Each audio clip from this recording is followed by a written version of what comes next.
Hi, everybody. John Henderson here, the Beer Ramble, back again with you. Another Beer Rambling edition.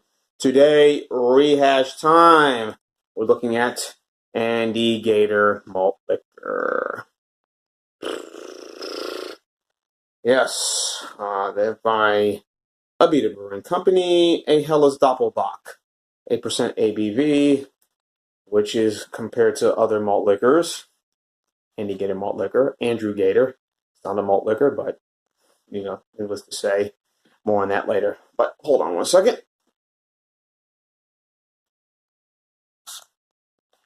Phew, okay. Had to break the can down. All right, 8% ABV.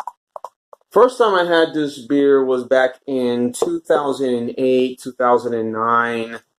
I think it was 2008 at Dreamland Barbecue in Mobile, Alabama. The barbecue was good, but the sauce is, not much to be desired. I'm sorry to call it out that way, but it is. It's not much to be desired, really.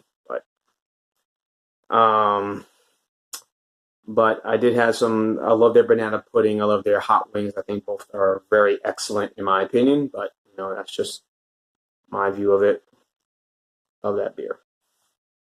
Anyway, here's what the beer looks like. I'm drinking out of this wine glass, small little plastic wine glass. These things have become very popular. I figured why not, especially a beer like this, 8% ABV. Is a fearsome beast.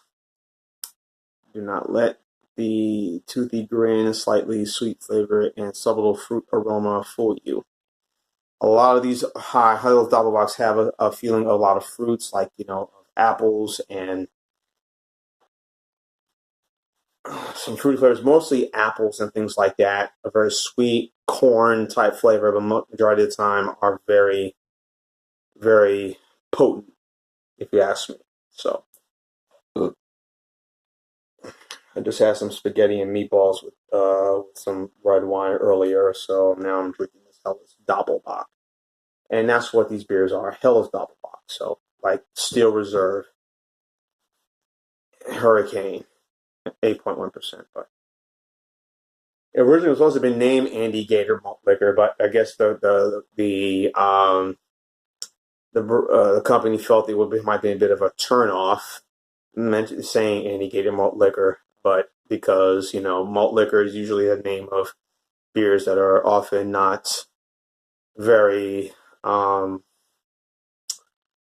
what's the person saying? Not really acceptable in the world of beer drinking, But if you've had your first beer growing up, your first taste of beer, I'm sure all of it was a malt liquor or high gravity or Helles Doppelbock, whether it be Colt 45, whether it be Schlitz Bull, whatnot,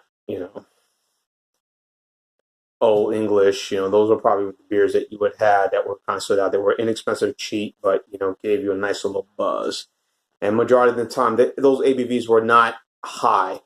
Well, I guess you could say they were higher. They were over 5.5% ABV, compared to say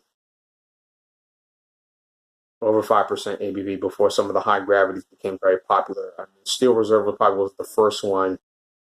Came out in 1998 by Miller, or Still Brewing Company, which is basically owned by Miller. That really kind of stood out. They did very well. And then Hurricane and OE came out, high gravity, with their beer.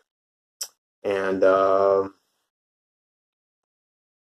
then OE, and then Colt 45, high gravity, and then OE. Of all of them, probably Hurricane, high gravity, came out in 2005 by Anheuser-Busch. Now Anheuser-Busch InBev, the one that really kind of stood out, that really did very well. And to me, I think it's probably one of the best, in my opinion, one of the best Helles Doppelbocks on the market, I feel. Then you got Spot and Optimator's been around a lot longer,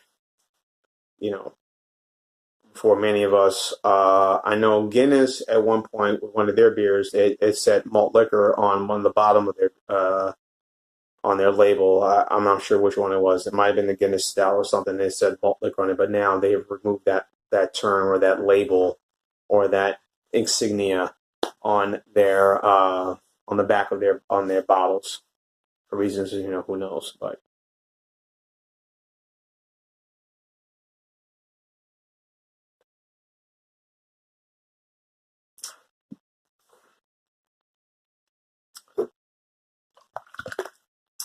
Definitely some sweetness, some green apple flavors I'm getting that in this beer.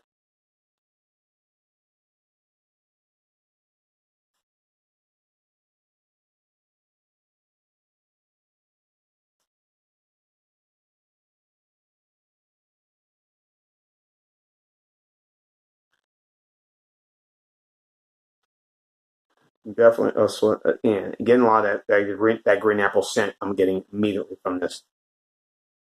All right, already.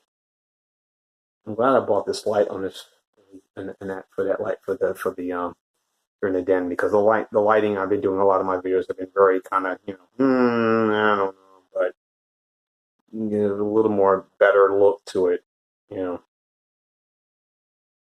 Sweetness,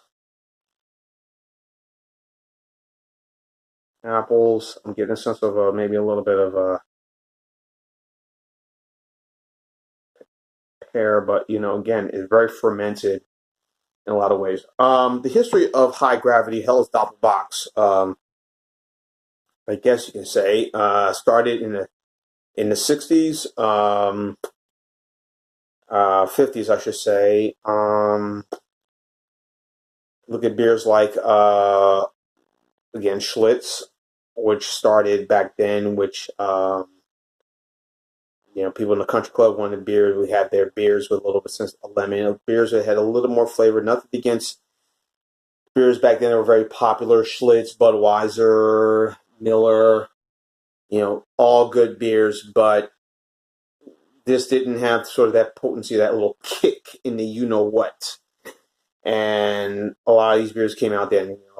You had this beer, you had Schlitz, you had Country Club. The guy in the suit, the gal inside the Country Club, well-to-do guy, wealthy, money, playing golf. But he wanted a beer with a little more kick and put a little lemon twist in their beer. And at that time, it was mostly generated towards mostly Caucasian folks. But by the late 60s, early 70s, they realized that, hey, we have to change our marketing approach and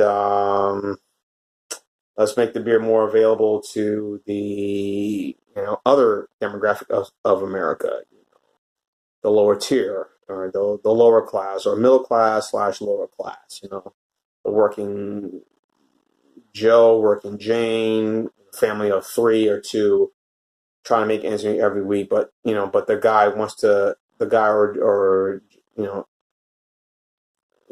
working Joe, working Jane wants a little something to kind of sip on, kind of relax. And Schlitz saw an opportunity. Beers, a company like Schlitz and Country Club said, "Hey, let's look at this opportunity to try to make this work for us." That's what they end up doing. And, they made it work, and then. The marketing, Colt 45, other beers came out, Colt 45, you had Old English came out in the 80s, King Cobra in 1984 by Anheuser-Busch InBev. Again, while those beers were not high gravity, they were, up there, 5.6, 5.7, 5.9%, really strong, nothing really that was, kind of say, hey, we're going to put me on my what. So, they did well. I mean, if you remember all the commercials, Billy D. Williams, one of the famous ones, Fred the Hammer Williamson, the football player, now actor, director, writer, did some commercials, King Cobra, One the Smooth Taste Fool Ya, all those folks. Then by the late 90s, became more beers with a little more kick to it, high gravity, a little more punch. beers that had a little more kick to it, you know. Then they became, you know, beers like, you know, Steel Reserve came out, the 211, the silver can, and then you had the, you know, they had the triple export, all came out within 2001. All beers that had a little more flavor, a little more kick, a little more potency to it, and they did very well. But they were also very inexpensive, and those beers are just as, you know, similar to AndyGator. And, you know, AndyGator maybe a little bit more higher price, a little more higher quality, but it is the same style, you know. A Helles Dopplebock, and that's what it is. But those beers tend to be frowned upon, tend to be looked upon because of their, you know, Steel Reserves and the King Cobra, you know, the OE high gravities or the you know, the King Cobra high gravity. No, excuse me. Old English high gravities, Colt 45 high gravities, Steel Reserve, Hurricane high gravity. You know, those beers tend to get a very low brow look because what they are, they're cheap and expensive, and they don't really provide any consistency, or just by the way they're whoever brews them. And where AndyGator's looking like, man, this is mild, this is enjoyable. What kind of beer is this? You know, this is sort of like a really good craft beer. Realizing that, you know, beer that you're drinking with the AndyGator is just as similar as Hurricane, High Gravity, HD, or whatever. So, and then there's some others out there, high gravity beers that are just totally just garbage. You know, Earthquake. That's the first one that comes to mind to me. You know, all the one I had never had Dog Bite, I never had Camo, but from watching folks like Ronald J. Terrio, you know, Louisiana Beer Reviews, you know, that is just totally trash. Or you know, those are not good at all. Good beers whatsoever. So,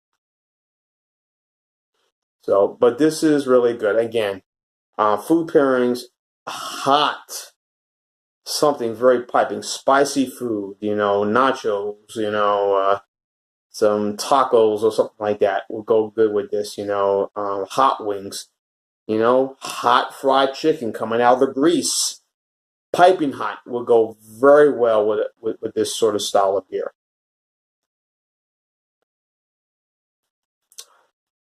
Yeah. Has those same complexities of it, are very like a sort of very fruit flavor to this, but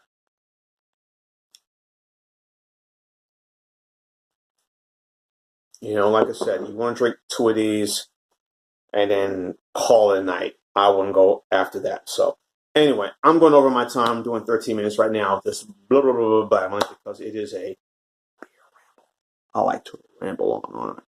So AndyGator, as I had before, if you saw my review of it the first time, I think this is a very, very good brew.